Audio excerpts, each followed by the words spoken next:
Hello everybody, welcome back once more to Lucid9. I'm TheOutbackAl. I'm Hot for Justice. I'm Yin&Jung. And I'm Chibi Noob. And if I remember correctly last time, we were at the job fair finding out that we had no future. Yeah. And what else? Yahiko was, I don't know, apparently the coolest person on the planet. And I don't know why. And I'm still bothered by it. Okay, whatever. Guess it's none of my business anyway. It's time to see Mr. Risotto. Ryota, I know. This time he opens the door as soon as I knock. I must have caught him at a good time. Welcome, Ishimoto. We've been expecting you. We? He cackles maniacally and taps his fingertips together. You should have turned in your chair while stroking a cat. Bah, everyone's a critic. Would you rather have been left standing outside in the cold? Outside, I'd be in the hallway. You seem awfully eager to prove your mentor wrong, boy. Well, whether I prove it or not, it's still wrong, right? Ah, yes, but that would never fly in a court of law, you see. Is our whole thing with him just we're gonna have witty banter back and forth? I Pretty guess. I like it.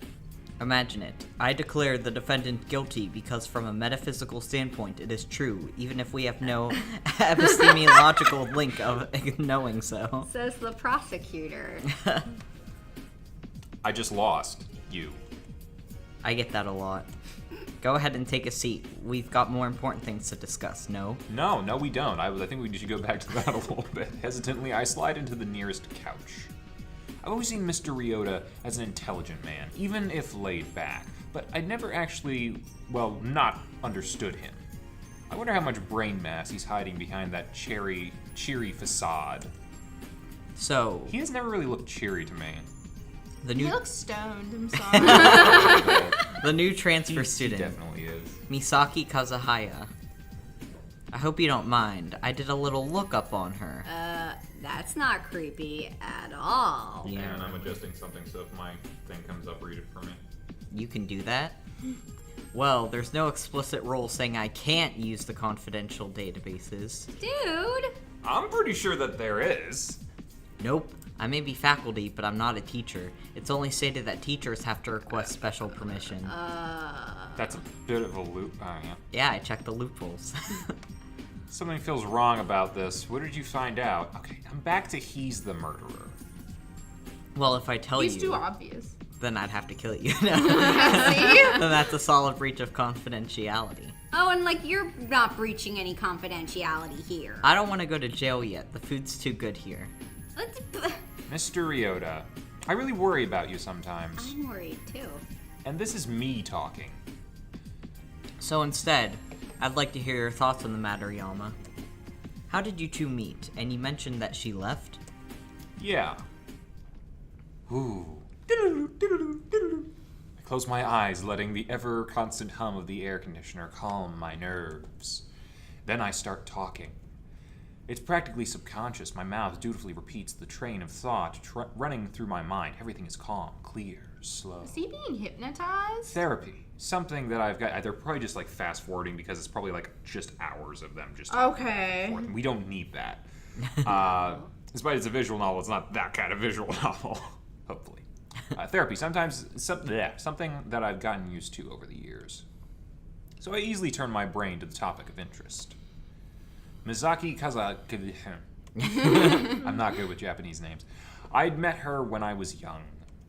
Not too young, a baby still forming thought patterns and ideas about the world, but young enough to be highly impressionable. Ooh, pretty. It had been on a day when I thought nothing could make me smile. Not the vibrant lanterns strewn between the roofs of multicolored booths, not the festive rhythm of the taiko drummers urging on the parade of light-bearing dancers, not the stands in which a variety of nutritionally questionable foods were being served. Not even Rui, who dragged me out of the house despite my best efforts to stay miserable. It was only around an hour into the festival, but I was ready to go. When Rui went to the bathroom, I seriously considered ditching her and going back to my room. Wow. Apparently, I was scowling, deeply at that. I didn't know it until a passing girl suddenly stopped in front of me. Does your face always look like that? I wonder who this character is. To say the least, that didn't help my foul mood. I glared up at her. I like how I'm annoying girl. Yeah. She was pretty. Well, that was the first thought in my head, that instinctive spark of appreciation whenever a guy sees a pretty girl, no matter how much he wants to feel otherwise. Her hair was braided back into an elegant half updo, light ebony curls framing her porcelain face, big eyes, long lashes, pointed chin, the kind of traditional beauty you might see in a kimono commercial. Of course, the first spark of interest was immediately overridden by indignation that only an 8-year-old boy could feel. What are you looking at? Don't look so grumpy. You should be celebrating. She didn't know anything, of course, not until a few months later. Festivals are stupid. Wow. They are not. Why? There isn't even a reason to celebrate.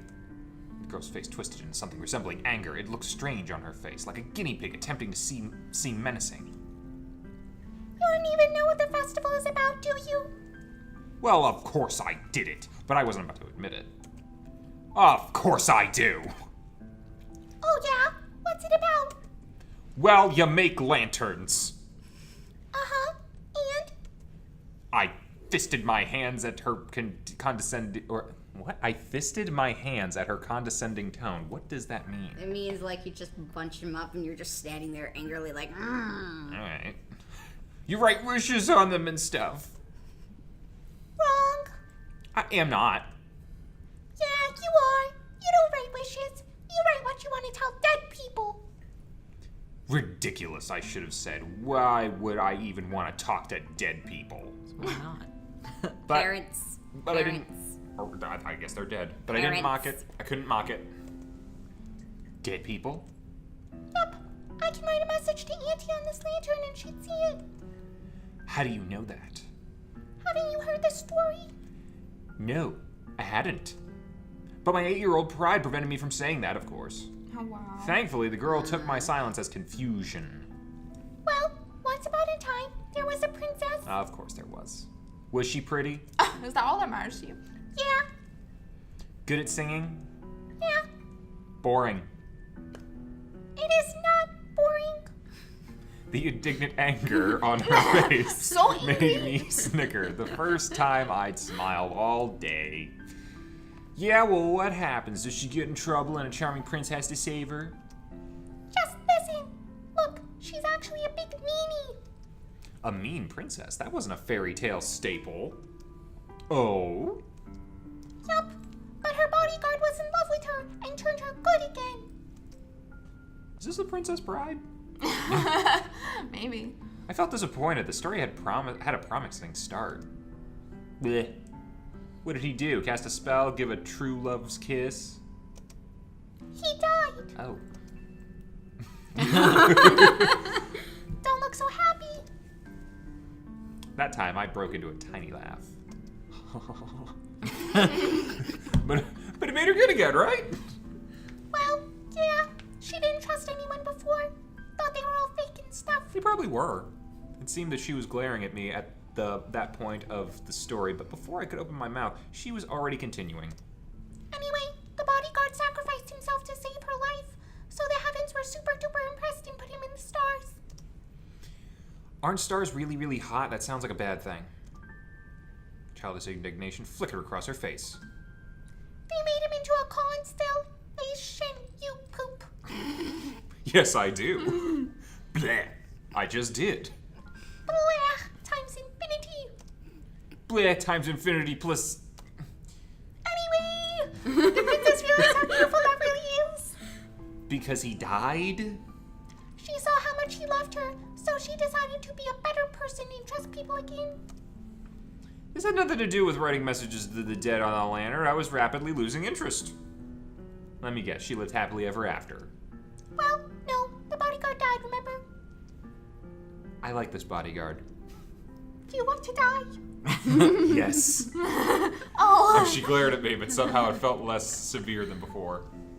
She wrote her promise on a lantern and sent it up to the sky so he could see, because he was a constellation, remember? Yeah, It's air raining. conditioning. So, oh, that's the Oh, rain. the Oh, rain. no, the air conditioning suddenly kicked into overdrive. I'm like, it's cold enough in here. Now I realize that I could have said a lot of things. That's stupid. He's dead. What could he do about it? But that wasn't on my mind at the time. Everyone turns into a bunch of stars when they die? I think You think or you know?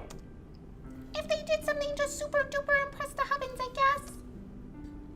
I smiled at that. No, I think that is the air conditioning. Are you sure? Maybe? Yeah, that's the air guess. conditioning. It's just loud. Is it bad? Nah, it's fine. If you can't hear us, too bad. My eyes scoured the street and landed on a simple booth. A handful of other kids were gathered around a short portable table, scrawling on lanterns with calligraphy pens clamped in their fisted hands. A lot of fisting going on here. Let's go. But I already made a lantern. Make another one. Oh, yeah, I did basically say that. With this overwhelming display of tact and political correctness, I raced toward the table, snatched a lantern from a smiling adult, and plopped down my pen at the ready. What? Who are you writing to? There are ghosts in the studio today. Beeswax. I began to scrawl characters on my lantern. The girl hovered over my shoulder, squinting judiciously at my jagged brushstrokes. Why is your handwriting so messy? Because Mommy died and she didn't teach me how to write. It's not messy. Humph, I can't even read it. That's the point. I whipped around, narrowing my eyes accusingly at her own lantern. Well, yours... I searched for a fault, but not only was her lantern graced with perfect calligraphy, it also proudly bore a few elegant cherry blossoms. Well, yours looks girly. She raised a single eyebrow. It was a remarkably sophisticated expression for a 9-year-old girl to make. I am a girl.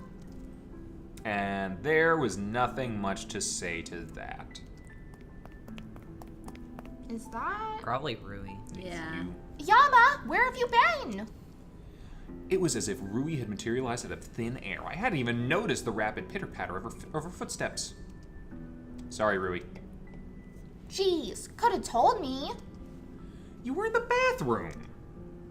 Humph. Clearly displeased, Rui turned her back on me, but smiled at the other girl. Thanks for taking care of him. Surprisingly, the girl smiled back. Easy as you please. Well, weren't they getting along just fine? Why did they have to give me such a hard time? Maybe it was a girl thing. Girls are so stupid. I'm Rui. I'm Masaki. You gonna make a lantern? Yup. How'd you make those flowers? They're real pretty. I can show you.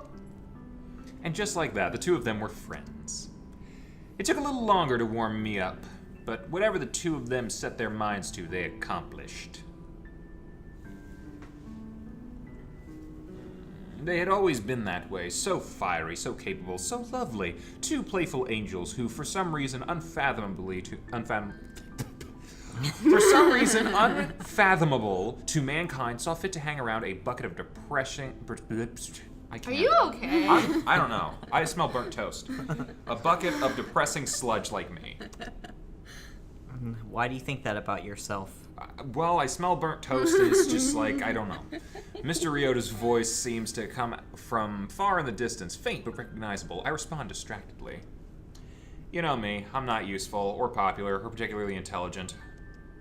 Silence follows this statement, so I only continue. No, don't contradict us. Our families were close. Masaki's father would always throw these get-togethers at their house over the weekends or during special occasions.